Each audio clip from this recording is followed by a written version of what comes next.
Hello everyone, welcome to Apti Plus Academy for Civil Services. This is a video on daily news and editorial analysis, which I'll be covering from the Hindu and Indian Express. The most important news and editorial of the day that is relevant for your prelims and mains examination will be discussed in this session. Let's get started with news topic list. Today is 24th of May. The first news, Center reconstitute Interstate Council, something again very important. Second, India to be leaders for green hydrogen. Third, India to join Indo-Pacific Economic Framework. Fourth, ASA worker earn WHO global projects. And the last is an editorial oversight imperatives. Apart from the news and editorial, there will be MCQ questions. These questions will be based on current affairs that will help you for the upcoming prelims examination. So without any further delay, let's get started. And if you are new to our channel, do not forget to subscribe Apti Plus Academy for Civil Services on YouTube. If you like this video, if you find this video informative and helpful for your examination, do not forget to press a like button. The first news of the day, that is Center reconstitute Interstate Council, something which is important for General Studies Paper 2 under the topic of Functions and Responsibility of Union and States, Issues and Challenges Pertaining to the Federal Structure of our country. So in order to promote cooperative federalism and even to support cooperative federalism, the central government has recently reconstituted the Interstate Council, which is a very important council in terms of coordinating between the center as well as between the state government, right? So the Interstate Council, which works to promote and support the cooperative federalism in our country. So you can expect a question both in prelims as well as in the mains examination, as this is in the news. Now, reconstitutions of standing committee is also envisaged under this rule. So according to the official notification, the government has said that it will also be reconstituting the standing committee of the council with Union Home Minister as its chairman. Factually, important information that might be relevant for your prelims examination. Now, the standing committee will hold a continuous consultation process for consideration of the council by process of all matter pertaining to the center-state relations. जो भी centre state relationship matters होंगे, अगर उस law की scrutiny करनी है, कोई recommendations चाहिए होंगी, तो वहाँ पे जो स्टैंडिंग कमेटी है उनको रेफर की जाएगी before they take up any considerations of the council.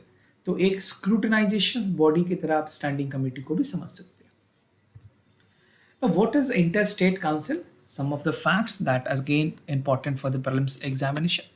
So as per the Indian Constitution, under Article 263, this is envisaged that the provisions of the establishment of Interstate Council will be there. So those of you who are reading Indian polity from Lakshmikant must be familiar with this article.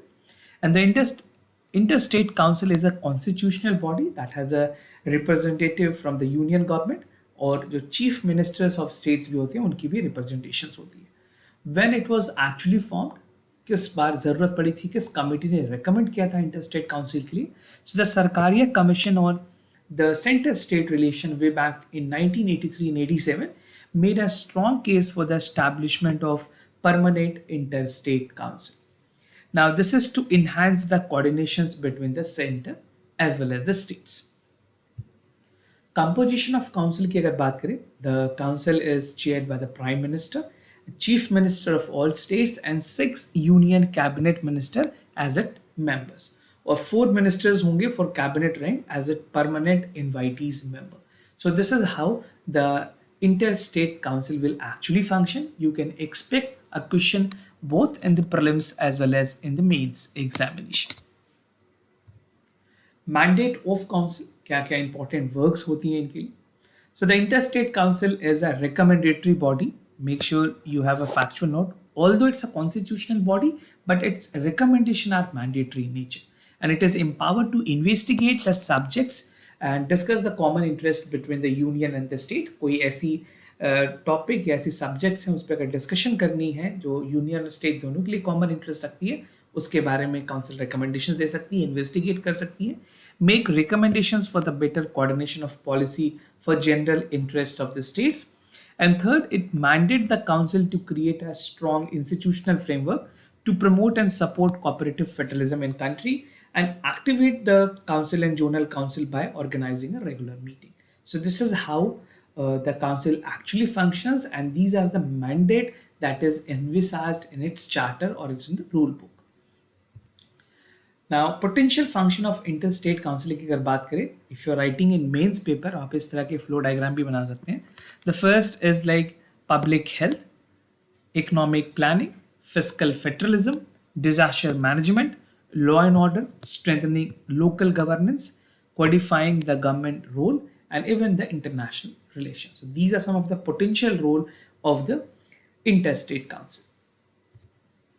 Now, India to be the leader for green hydrogen, something relevant for General Studies paper 2, government policies and intervention for the development of various sectors, and issues arising from it, design and implementations. So recently, while addressing the World Economic Forum at Davos in Switzerland, the Union Minister for Petroleum and Natural Gases, Mr. Hardeep Puri, has said that India is more conscious for growing the green energy than any other country in the world. So the government has pitched that India is on the front runner in terms of achieving the green energy. The minister also said that India is moving faster than any other countries towards the green transitions. And he has highlighted that India has responded quickly and effectively when COVID-19 pandemic was there. Even for the world, we have seen the fast track delivery of the vaccines and manufacturing in terms of war footing, right? तो India ने बहुत ही potentially vaccines की development की, Gavi के initiatives के through basically हमने दूसरे countries को भी vaccines दिया है, and potentially we have used all indigenous methods to manufacture the vaccines also. At Davos event, that is the World Economic Forum, taking place in the backdrop of Russia's Ukraine crisis, the return of war in Europe after several decades has just started. So discussion on this issue, the crisis ongoing between Russia and Ukraine, was also pivotal.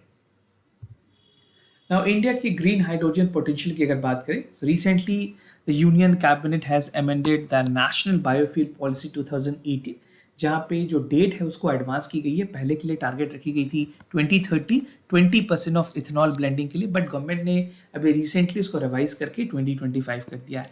I have already discuss this news in detail. If you have not watched it, do check it out. आप playlist section में जाके या normal Google search करके एप्टी plus लिखेंगे, आपको news मिल जाएगी. So do check it out. Now, India has been keen on making a sustainable energy as a Western economics to reduce the dependence of Russia energy supply. So we are trying to promote self-indigenization in terms of green energy as well. The Prime Minister has also highlighted that India's green hydrogen potential is there.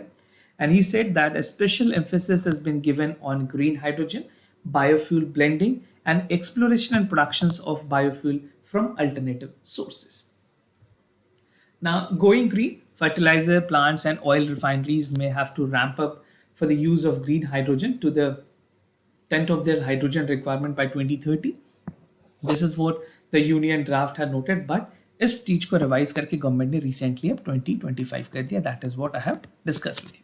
Proposed green hydrogen consumption obligations is like this one, 10%, and for refinery these are the data till 2030, but government possibly will try to achieve all this data by 2025. Now, India to join Indo-Pacific Economic Framework. I have discussed this news couple of days before. और ये news काफ़ी important होती है जब India ने finally decide किया. कल मैंने आपको न्यूज़ में बताया था India would be planning to join the Indo-Pacific Economic Framework. Now, this is finally and officially confirmed that India will join Indo-Pacific Economic Framework. Important for General Studies Paper 2, bilateral regional grouping and agreement, evolving India's and affecting India's interest. So India has officially signed its inclination to join the US initiative of Indo-Pacific Economic Framework that aim at bolstering US economic presence in the Indo-Pacific region and counter China. China की dominance, quad के जो members countries हैं उन्होंने भी इत्तेफाक रखा इस बातों से कि चाइना की डोमिनेंस काफ़ी ज़्यादा है, उसे कम करने की ज़रूरत है. And China is like aggregated they are aggravated by the way US is responding with the quad membership, right. तो ये एक ऐसी क्वेश्चन है जो आप जियो पॉलिटिकल या अगर आप पॉलिटिकल साइंस के स्टूडेंट्स हैं, आई आर आपका ऑप्शनल है, you can expect a direct question on this.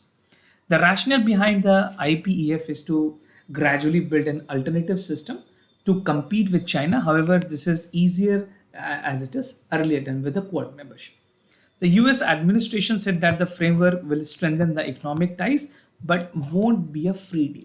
Definitely, the mutual agreement has to be there and it has to go simultaneously.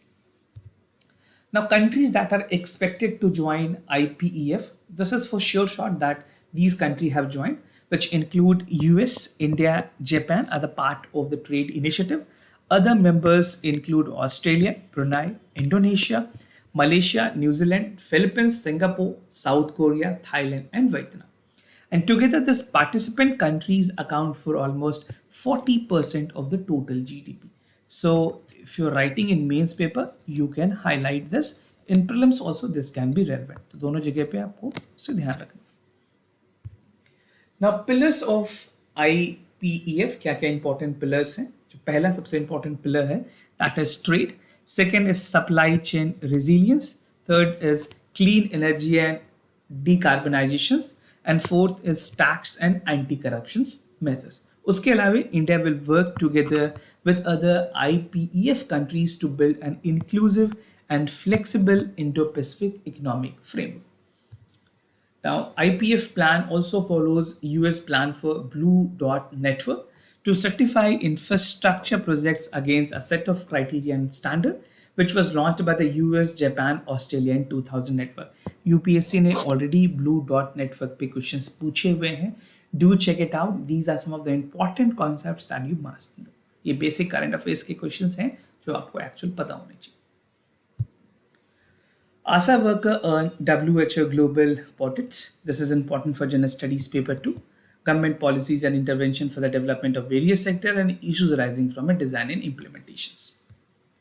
So recently, WHO has conferred its prestigious WHO Global Health Leaders Award to Indian ASHA's worker. What is ASA? ASA stands for Accreditation for Social Health Activists. They have performed brilliantly during the COVID-19 pandemic, and their work is inevitable in terms of their gestures to the humanity. So this frontline health worker for their contributions to the advanced global health and commit to the regional health issues. Now, India's 10 lakh strong Indian health workers were given an honor for the crucial role in linking the community with health system and to ensure that those living in rural poverty can access to primary healthcare services through the COVID-19 pandemic. Now, the ASA scheme was introduced under the National Rural Health Mission in 2005. Work of आसा, क्या क्या work इनको allocate किए जाते हैं, क्या इनकी करने की मेथडोलॉजी होती है, किस किन चीज़ों पे ये काम करते हैं. सो द आसा worker basically works on maternal care, immunization of children against the vaccine and preventable diseases, community health care, treatment for hypertension and tuberculosis, core area of health promotion for nutritional, sanitations and healthy living. So ये कुछ priority areas हैं जिन पे आशा workers को काम करना होता है. Demand of ASA worker after this award and before also they were actually demanding from the central government to have a minimum wages from the center, right? And they demanded the minimum wages, social security benefits and pension. Present में अगर बात करें as a honorary government उनको 2000 rupees देती है, and even for the COVID-19 pandemic workload government has additionally provided them 1000 rupees as an additional workload. You can say remuneration or you can say the additional benefits that they were entitled actually. Now moving to the editorial of the day, the oversight imperative. This is important for General Studies paper 2. Government policies and intervention for the development of various sectors and issues arising from it, design and implementations. So I'll be simplifying this editorial by 4 important subheads, that is background, constitutional provisions, power of parliament and the way forward. The entire editorial focuses upon the parliament and the international treaties. So India is negotiating and signing the FTA, that is the free trade agreement with the countries like Australia, UK, Israel and UK. But किसी भी international treaty को लाने के लिए parliamentary scrutiny और approval की ज़रूरत होती है. I will give you a constitutional provisions also that will be easy for you to understand it in the later part of the video. Now let's understand this point first. So while the economic benefit of this FTA have been studies, there are very little discussions on the lack of parliamentary scrutiny for this treaty, which is a mandatory provisions. Now, this gives rise to the argument of democratic deficit in India in the treaty making process, because parliament की भी एक stay होती है, एक role होती है. Parliament का मतलब सिर्फ गवर्नमेंट नहीं होती, पार्लियामेंट का मतलब एक रिप्रेजेंटेशन ऑफ अपोजिशंस भी होती है, जहां यूनानिमसली उस लॉ को अडॉप्ट की जाती है. आप ऐसे भी सोच सकते हो, बिकॉज सेंट्रल गवर्नमेंट के पास ही तो सारे मेंबर्स है, पावर है, तो वही पास कर लेंगे. But this is not the case in any democratic setup. For any international treaty that has to be passed, it has to be first scrutinized by the parliament and passed by the parliament, which is equally backed by the opposition representation as well. इसी वजह से जब parliament की scrutiny या parliament के approval की बात की जाती है, तो अपोजिशन उसमें एक बहुत इंपॉर्टेंट कंपोनेंट होता है. नाउ कॉन्स्टिट्यूशनल प्रोविजंस की अगर बात करें, in constitution entry 14 of the union list contain the following item, that is entering into treaties and agreement with foreign countries, implementing treaties, agreement, convention with the foreign countries. Now, according to Article 246, Parliament has a legislative competency on the matter given on the Union list, and thus the Parliament has the power to legislate on the treaties. And these power also include deciding upon India to ratify the treaties and thus assume the same international obligations. तो ये constitutional provisions हैं जो mandatorily follow की जानी चाहिए. Article 253 elucidate the power of Parliament to implement the treaties by enacting domestic laws into topics that are the part of the state list. So these are categorically mentioned in the articles. Now, power of parliament की अगर बात करें, parliament exercise control over the executive treaty making power at the stage of transforming treaties into domestic legal regime. However, अगर scenario में देखें तो ex post parliamentary control होती है executive के ऊपर. And in such situation, Parliament does not deliberate whether this has to be should be there on international obligations, but ये कोशिश की जाती है that it should be accepted by executive and should be implemented domestically also. तो जो rules and law international level पे हुए हैं, उसकी approval और implementation सही तरीके से हो सके. Now, way forward की अगर बात करें, India democracy need to inculcate thus healthy practices where the involvement of Parliament should be mandatorily done. An effective parliament supervision will increase the domestic acceptance of legitimacy of international treaties, especially in the economic agreement. कोई ऐसे economic agreement, यहाँ पे आप example ले सकते हैं free trade agreement का. There are many international agreement is there, but specifically which is with regards to economic agreement that has to be equally supervised by the parliament. This should be made mandatory. Effective parliament supervision will increase the domestic acceptance and legitimacy of international treaties, especially in economic agreement, जो मैं आपको बताया. And even it's often criticized that the imposing the undue restraint of the economic sovereignty would be something very important at this juncture. So this is how you can conclude your answer if you're writing this in mains paper. Moving ahead with the MCQ questions of the day. Before I proceed, just to tell you the answers of yesterday's questions. For first question, the correct option is C. For second question, the correct option is B. Today's MCQ of day, that is inflation. Inflation measures average prices in the basket of the commodity service over the time. Inflation is indicative and decrease the purchasing power unit of a country's currency. तो आपको बताना है कौन सा correct option है, check करें और correct answer की तरफ जाएं. Second question of the day, Great Indian Bustard, important for your environment section. The Great Indian Bustard is one of the heaviest flying bird in the world. The bird happens to be the state bird of Madhya Pradesh. So do check it out, which among the following is the correct option. So this was all about for the daily news and editorial analysis, followed by the MCQ questions. If you have any other concern, you can let me know. I'll be more than happy to assist you. For time being, I'm signing off. Thank you so much for watching this video.